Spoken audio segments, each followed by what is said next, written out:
Sorry, sino si Lawrence? Ay, very vice ganda ka agad, oh. Ikaw ang idol niya, girl. Ha? Paglaki niya, gusto niya maging tulad mo. Ah, talaga ba? Oo nga eh. Naku, magugulo ang buhay mo pag naging tulad kita.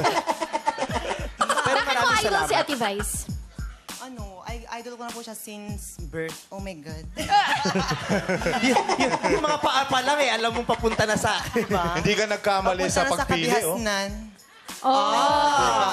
Hoy, pero si Ate Vice mo, nag-aral yan. Kaya tignan mo, diba? Hindi niya pinabayaan kahit na ate siya. Talagang pinusayan naman niya ang pag-aaral niya. Kaya dapat wag mong pabayaan din ang pag-aaral mo. Nararapat. Nararapat. Yan naman talaga. Nararapat dahil yan ang kainaman. Diba? Ano ba ba magbigay? Sige. Sige, anuan kay Tis. Ano ba ang maipapayo mo sa kanila, sis? Biglang, syempre, ikaw talagang nagtatayong inspirasyon sa mga atsi ngayon. Ako tumatayong inspirasyon. So, paano pag humiga na ako? Hindi.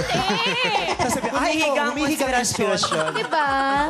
Hindi. Kayo mga bakla, kayo, ang swerte ninyo kasi ang laya-laya ninyo ngayon, di ba? Maswerte tayo, mas malaya tayong nakakapagpahayag ng kung anong gusto natin at nagagawa natin sa mga sarili natin. Gawin nyo kung anong gusto ninyong gawin. Basta huwag nyong kakalimutan ang inyong mga obligasyon sa inyong sarili. Okay? Tandaan ninyo, kayo ay hindi nabubuhay para sa mga sarili nyo lamang. Kayo ay nabubuhay para sa inyong mga magulang, sa pamilya, at sa lipunang inyong ginagalawan.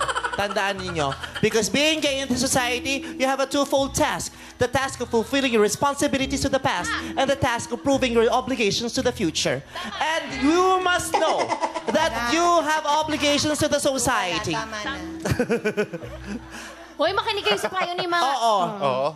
At pag napatunayan nyo na ang inyong mga sarili, sa lipunang inyong ginagalawan, may isang premyong babagsak sa inyo.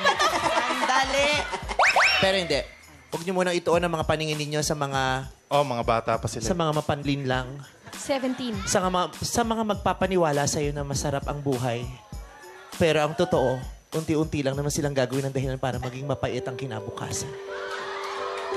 Kayo mga bakla, maging matalino kayo. Hindi lahat ng pag-ibig ay masarap. Mas marami ang masakit. Kasi mo lamang magmamahal ka. Bandang huli mangungulila ka na. Pero ganun pa man. Naiintindihan ko na sa pamamagitan ng pag-ibig. Makakakita kayo. Ay, Tar!